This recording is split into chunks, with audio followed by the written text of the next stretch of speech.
우리 성령님을 인정하십니까? 환영하십니까? 모셔드리십니까? 우리 함께 말씀을 듣기 전에 오늘 성령님께서 우리 가운데 임재하시고 역사하시도록 성령님 인정합니다. 환영합니다. 모셔드립니다. 지금 내 안에 오시옵소서. 우리 말씀을 듣기 전에 성령님께서 운행하시 역사하시도록 하나님께 찬양을 드리고 하나님 말씀을 나누도록 하겠습니다.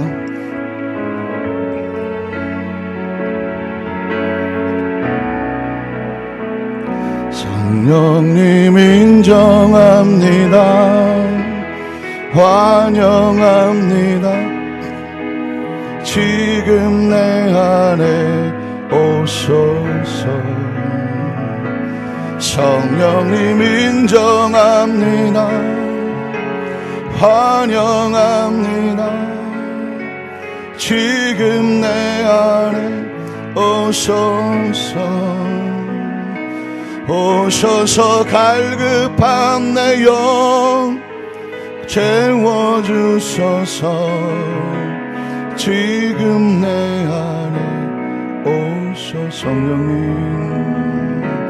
성령님 인정합니다. 환영합니다. 지금 내 안에 오소서. 성령님 인정합니다. 환영합니다. 지금 내 안에 오소서.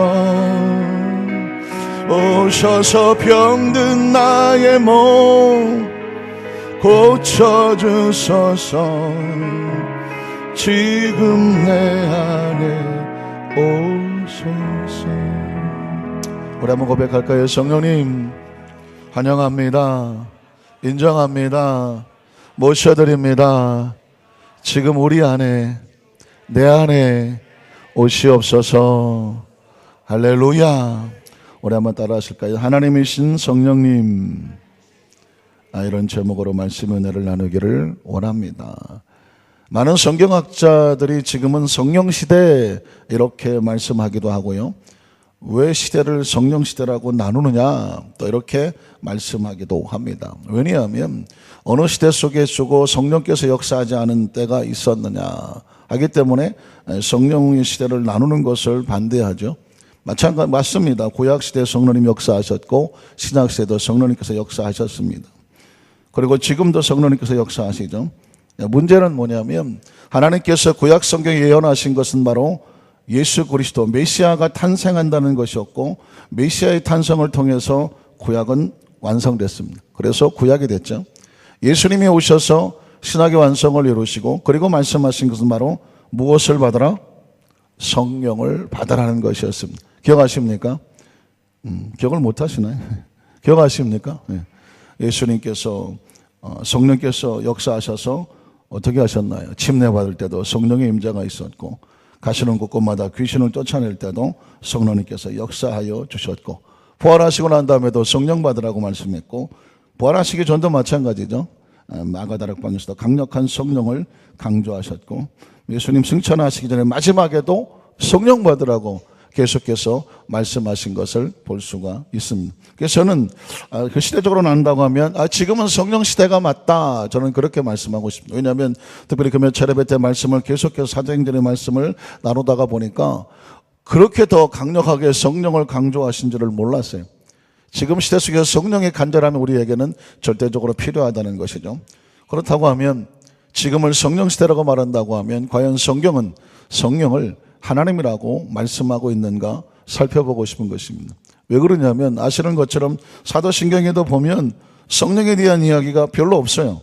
전능하사 천지를 만드신 하나님 아버지를 내가 믿사오니 하나님에 대한 창조성, 그 아들 예수 그리스도 구원자 예수를 믿사오니 이는 성령으로 잉태하사, 성령님을 그냥 예수님을 잉태하게 하시는 그런 정도로밖에 기록이 되어 있지 않죠.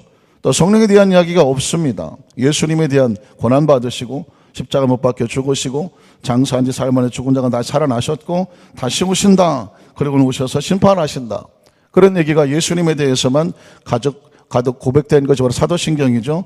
그리고 한마디 나오죠. 성령을 믿사오며. 그러니까 사도신경 속에서 성령에 대한 얘기는 딱 두 번은 언급을 하는 거죠. 성령으로 예수님 잉태하셨다. 우리는 성령을 믿는다.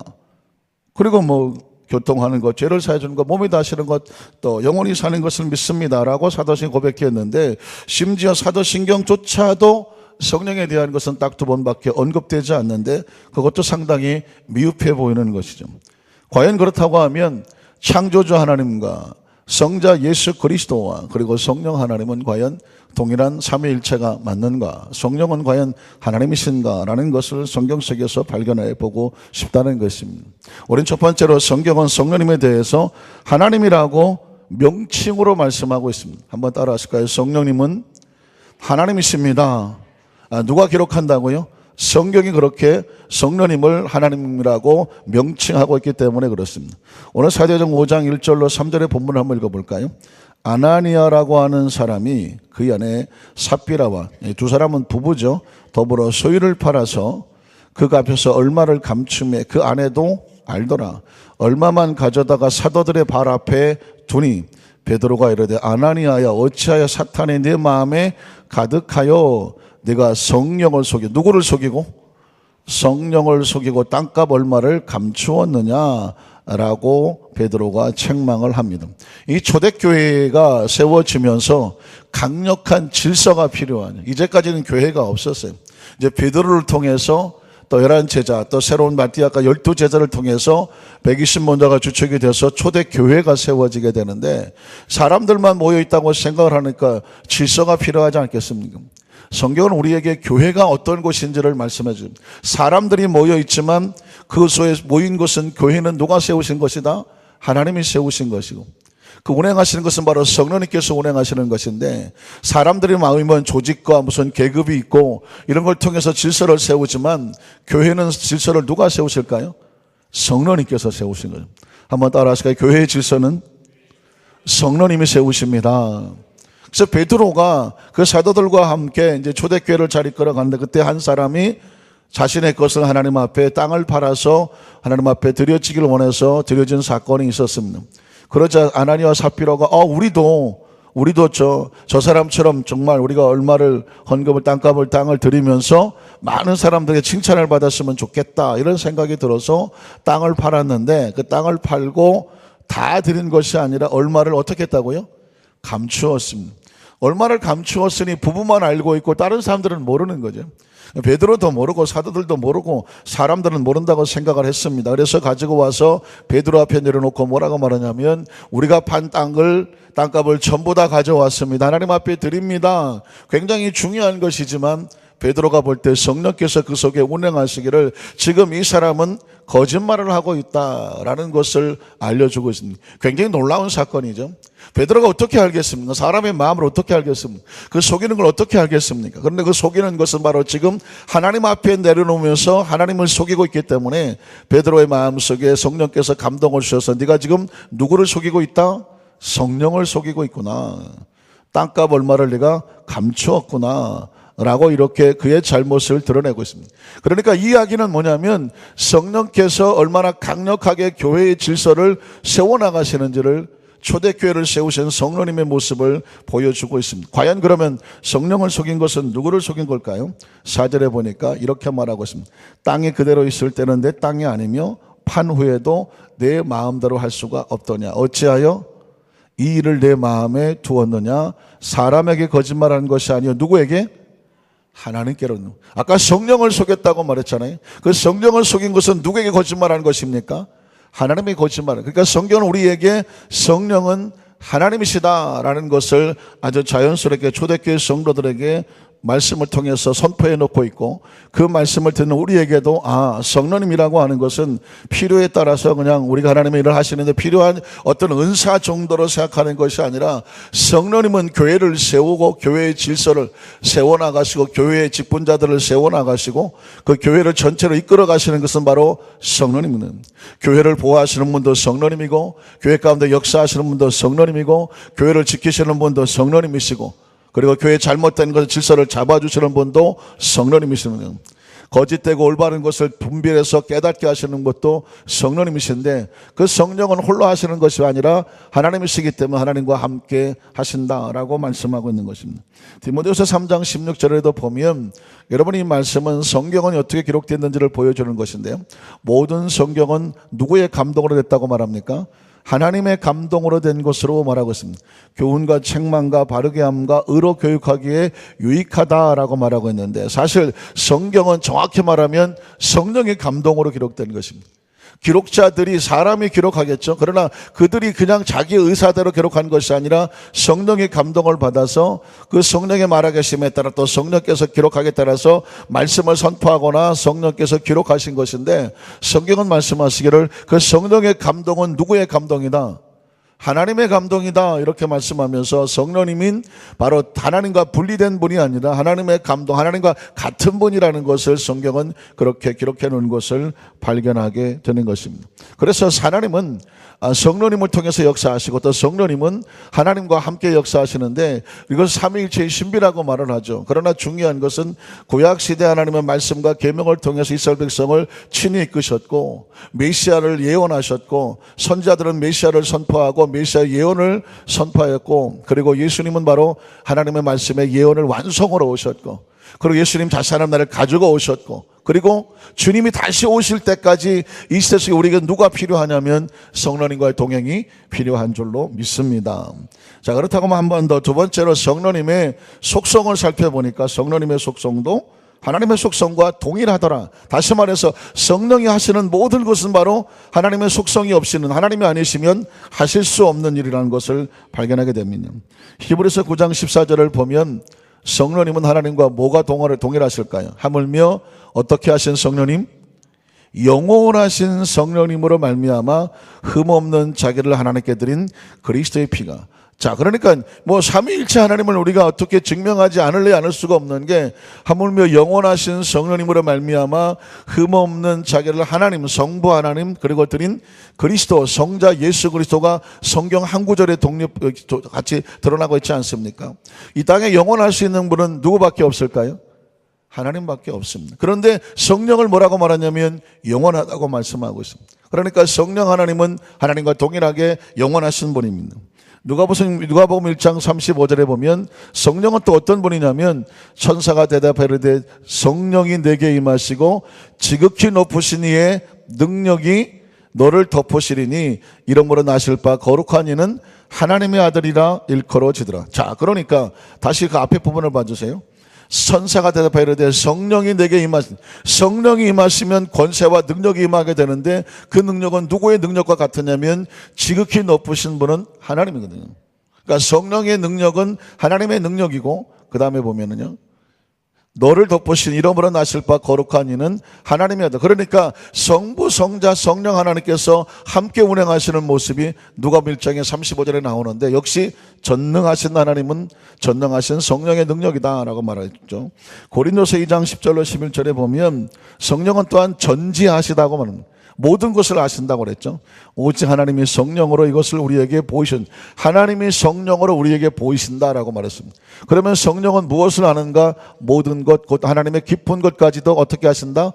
다 알고 계신다는 것입니다. 그러니까 우리가 성령님 하시는 것은 뭐냐면, 그 성령은 하나님의 일부분이 아닙니다. 또 예수 그리스도부터 나오는 일부분이 아니라 성령은 하나님이시다. 그분은 영원하시고, 그분은 전능하시고, 그분은 전지하시다라는 것입니다. 마지막으로 성령의 속성 하나는 뭐냐면, 그분은 무소부재하시다. 성령은 안 계신 곳이 없다라는 거죠.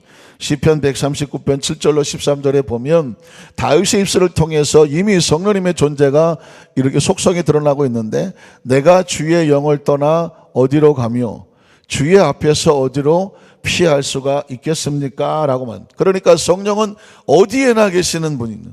한번 따라 하실까요? 성령을 어디에나 계시는 분입니다. 이걸 뭐라고 말하면 편재성이라고 말하고 공간을 초월하시는 분이라고 말씀하는 것입니다.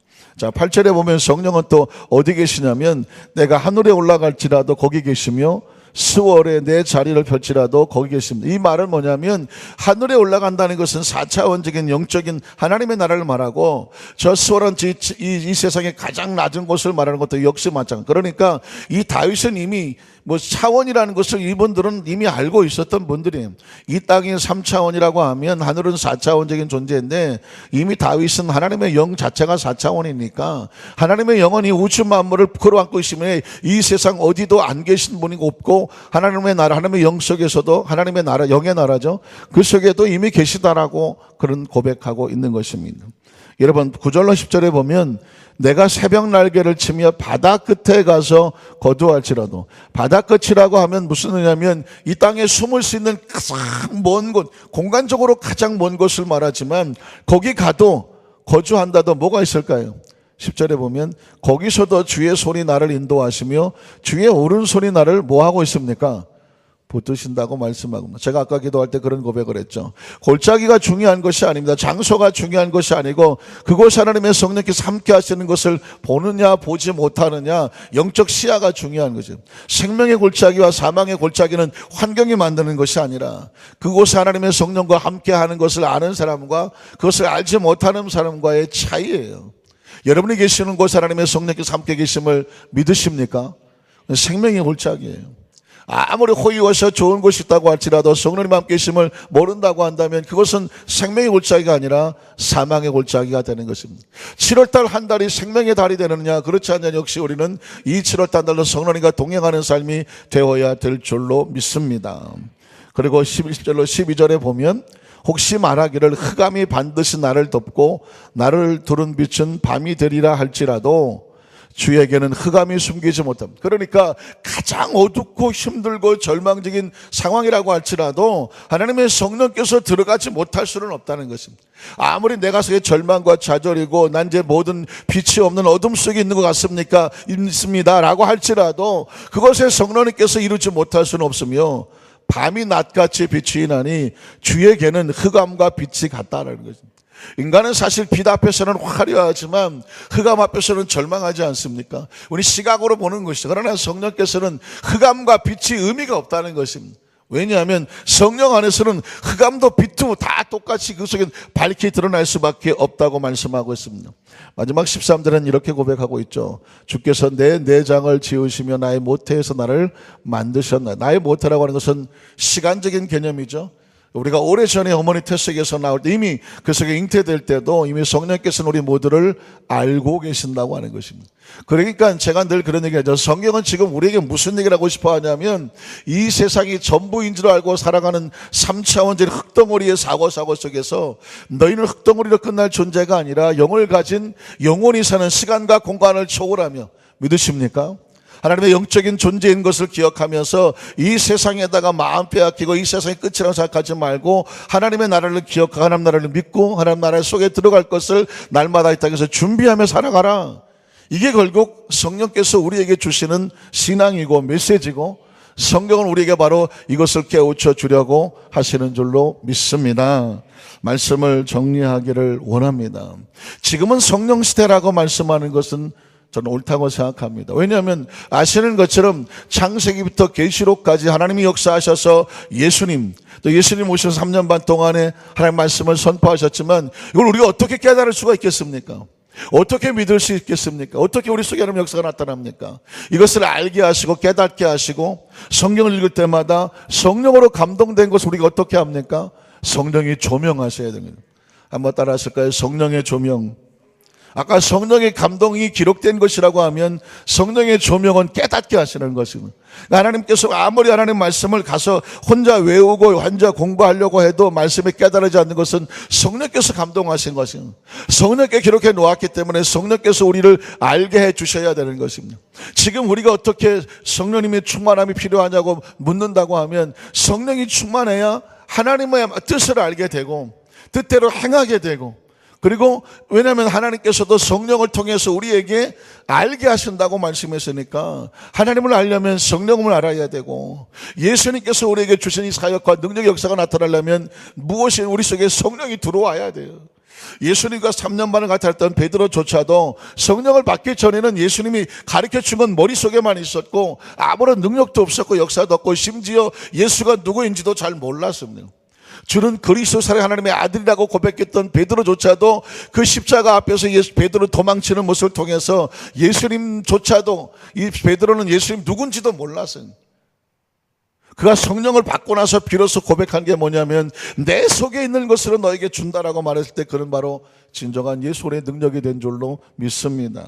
그러므로 크리스찬들의 딜레마가 뭡니까? 저와 여러분의 딜레마가 뭐예요? 예수를 믿고 하나님의 자녀가 되었어요. 우린 천국을 가야 돼요.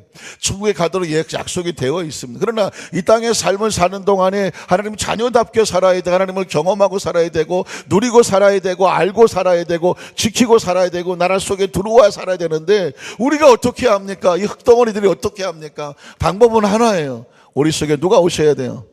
성령님이 오셔야 돼요. 그러니까 성령님은 이제부터 남은 생에 성령님만 강조해도 지나침이 없어요. 이제부터 남은 시간엔 늘 성령님 인정하냐고 사모하고 모셔드리고 성령님 가르쳐 주십시오. 성령님 알게 해 주십시오. 성령님 지켜 주십시오. 성령님 동행해 주십시오. 왜냐하면 성령을 통해서 하나님 아버지를 압니다. 성령을 통해서 예수 그들 더 자세히 믿습니다. 확실히 믿습니다. 성령을 통해서 역사가 나타납니다. 성령을 통해서 치유가 나타나고 성령을 통해서 귀신이 떨어져 나가고 성령이 와요 우리를 거룩하게 지켜줍니다. 우리의 생각과 마음도 성령이 아니고서는 우리를 지켜줄 수가 없어요. 성령이 운행하지 아니하면 하나님 나라가 임할 수가 없습니다. 늘 제가 마태복음 12장 28절을 외우라고 말씀하죠. 예수께서 친히 고백하시고 선포하시길 하나님의 성령의 능력을 힘입어서 귀신을 쫓아내야 하나님의 나라가 임한다고. 우리가 간절히 원하는 하나님의 나라가 임하기를 원하지 않습니까? 우리 가정에서 하나님의 나라가 임하게 하십시오. 우리의 사업과 직장 하나님의 나라가 임하게 하십시오. 어떻게 해요?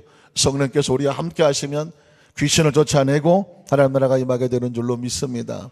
이번 새벽 예배 동안에 더 이 성령에 대해서 말씀을 나눌 때에 더 하나님이신 성령님을 더 많이 알게 되고 체험하고 사모하고 누리고 동행하게 되시기를 주님의 이름으로 축원합니다.